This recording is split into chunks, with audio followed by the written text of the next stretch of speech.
Од утре, втора фаза од топлиот културен бран во Кочани. Настапот на фолклорните ансамбли, кој од 20 август се преместува на 26 август, значи тоа е во петок.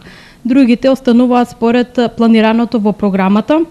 На 22 август имаме настап на гудачкиот концерт Viva Strings од Скопје. Понатаму 25 август имаме ликовен перформанс Дивот на летото. Понатаму на 31 август имаме настап на Александра Коцева, значи камерен концерт на Александра Коцевска и Глигор Гелебешев од Скопје. Вовед во топлиот културен бран беше денешната промоција на стихозбирката Рефлекси од авторот Атанас Георгиев. Ќе се најде ако некој сака да се ја чита како љубовна, ќе му биде ljubовна, ако сака некој да свати патриотска, ќе му биде патриотска. Значи рефлективна поезија и други работи. Повеќе жанрови опфаќаат. Ова ми е прва книга.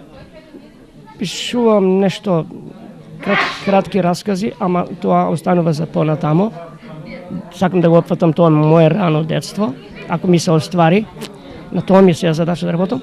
И на детска поезија една книга да направам.